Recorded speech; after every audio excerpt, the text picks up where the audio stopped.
Welcome to Together We Launch Resiliency Podcast. This podcast creates resiliency and inspiration based on hearing stories of those who overcame stigma and social isolation that occurred due to a person's special need or developmental delay or disability growing up. Hi, my name is Alyssa Kaplan, and I'm the creator of Together We Launch Resilience podcasts. I'm a licensed clinical social worker in New York and Florida. I've been providing services for parents and children for many years. Today, we will hear from Vicki Ong, a compassionate professional care coordinator who overcame challenges of significant speech delays, social skills challenges, and hearing loss. Welcome, Vicki. Thank you for joining us. I appreciate the opportunity to decrease stigma and social isolation with you by helping parents gain skills to help them prevent it and know ways to address stigma if and when they feel it or see it. Let's hear about some of the delays and challenges you had early in life. Thank you, Alyssa. Hello, my name is Vicki Ong. I am a care manager with Care Design New York. As a care manager, I assist individuals with intellectual or developmental disability to get the support and services that they need to live a quality life. I was born with a hearing loss and have worn hearing aids since I was 4 years old. My parents knew that something was not right when they noticed that my speech and language skills were not at age level. I was then tested, and this is how my parents found out that I had a hearing loss. My parents did not receive a lot of guidance due to the impact of how my hearing loss may affect me throughout my life. I did begin attending a preschool for individuals with hearing losses. I began receiving speech and language therapy and was learning how to benefit from my hearing aids and develop listening skills when I was living in California.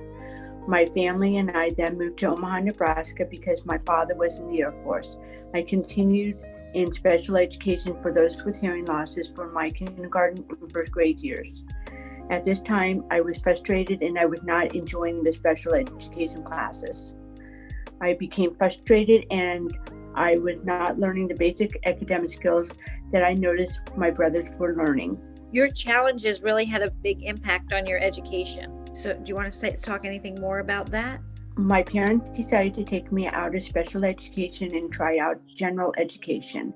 I began general education my second grade year. I was so far behind, and with the support of my classmate teachers, tutors, I began slowly learning academic skills that I needed. Can you talk about some of the stigma and the feelings of social isolation you experienced as a young child? Sure. It was a hard transition as I was the only student with a hearing loss and also wearing hearing aids. Kids would ask me, "What are those things in your ears?" I would say that they were hearing aids and to help me hear better. And I was made fun of by some of the students, and others were okay with it.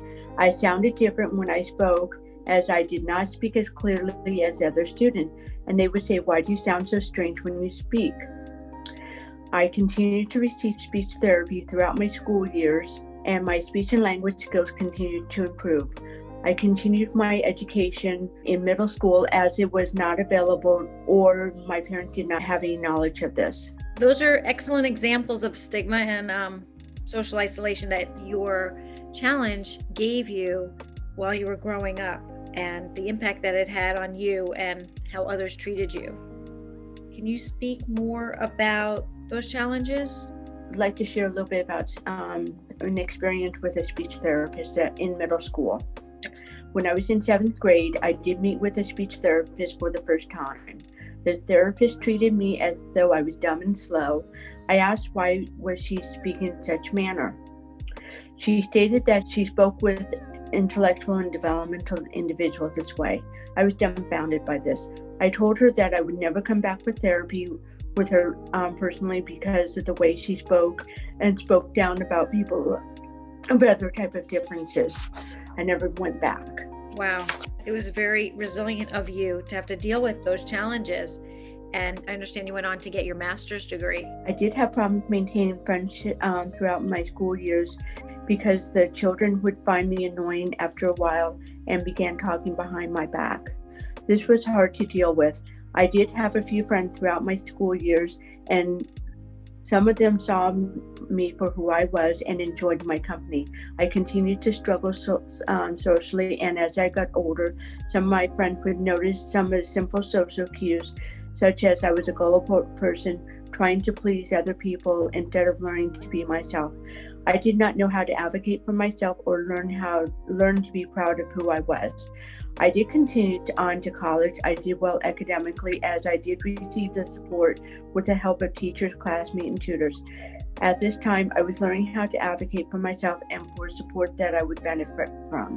I did not know anything about the disability office at the college, as I have always had to figure things out to get the help that I needed on my own. I still struggled with making friends with certain type of people who I tried so hard to make friends with, but they did not want to be my friend. I wanted so much to be part of the popular crowd while I was in school. I did not realize the importance of learning how to be myself, as I was coming across as I was very insecure. I did not have the social skills that I needed in order to maintain a successful friendship. I did have a few good friends throughout the years, and one did point out social cues such as invading other people's spaces, such as being close to her eyes, she then asked me to step a couple feet away from her. This was an eye-opener. Once I started giving her the space that she needed, she felt more comfortable speaking with me. After college, I did continue on with my master's degree, and I have a degree in art therapy. Wow. And you developed some nice friendships. You got your education. I know that you're married, your children are grown, and that the challenges that you face had an impact on them in many different ways. Can you speak about that? I did not officially practice in this field, as I got married soon after, and we decided to start our family. I was pregnant with my son, and it was a very difficult pregnancy. My son was premature when he was born, and I learned that he had a rare medical condition that can impact the quality of his life. The doctor did lead me to some resources and a support group that would help me with my gaining a better understanding of his medical condition. This was most helpful. At times, people would ask, why does my son's leg look different from other people? I worked with my son to learn, for him to learn how to respond to others when questions arose, such as, I was born with a birthmark. At the time, people were pleased by the way he responded to them. Others were not so kind about it. A friend did notice the difference with my son and asked about the challenges that he faced with interest, and this friend and I developed a deeper connection.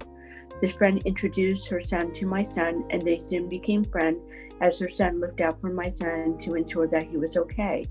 I also had another son who was born without any medical complication. Both of the boys did begin with an IEP when they were in preschool, as they both had some speech and language delays and learning disabilities. I spent a lot of time working with both of my boys at home alongside with the support that they received in school while they were in general education while receiving support. I did a lot of research as to what support that the boys would need, and then advocated for them to ensure that they were getting the proper support that they needed, such as speech and language, and then taken out of class for reading and language with a special education teacher. I became their voice, and this helped them learn to advocate for themselves as well, because I was teaching my boys how to advocacy skills throughout their lifetime so that they can speak for themselves. Both of the boys benefited from the support that they received, and by fourth grade, they had a 504 due to their specific disability. They continued to flourish educationally and went on to college successfully and graduated. I found that I had to be my boys' advocates while in school, as I knew them best and what support that would benefit them the best. While raising my kids, I gradually learned the importance of self-care, because I needed to make sure that I was healthy and strong so that I can care for my boys, and making sure that I was not tired. I had to make sure that I got rest. Sometimes I did not get rest that I needed, and this had an impact on how I took care of my boys. I'm so happy that you shared about your self-care and how important that is. I think that we talk about it a lot, but parents find it really hard to actually make it happen. And maybe from hearing about it from other parents can help them understand the important role that plays. And I know that your boys went on to become one a mechanical engineer and the other one an English teacher, and that you're really proud of their achievements. And most of all, also proud of the character that they have become and the way they treat people. And I know that they look towards you when they see you being so resilient. You were a very helpful role model to them. So I really am happy and appreciate that you took the time to talk to us today. And I'd like you to please share takeaway messages. If the parents may forget some of the things that you said, if parents who have young children with that they're learning they might have a developmental disability or a challenge, what would you say to them? I would say learn as much as you can about their disability, research, talk to other support groups within those disabilities, and learn from other parents and try to create a bond with them. And also develop advocacy skills, because you're going to have to speak up for your children to ensure that they get the proper support in school so that they can become as independent as possible and develop the perseverance that they need to develop to become the best person that they can be. And also within the advocacy skills, you're the voice of your child. You're going to be speaking for your child. And also, I find it very important that you teach your kids how to advocate for themselves to the best of your ability, because they're going to know themselves best. And they can say yes or no, I don't like this. Yes, I like this. And also remember your children's strength and try to find things that they are interested in, that they can learn to develop those strengths that they have, and in something that they can look forward to and enjoy and build on. That is excellent advice.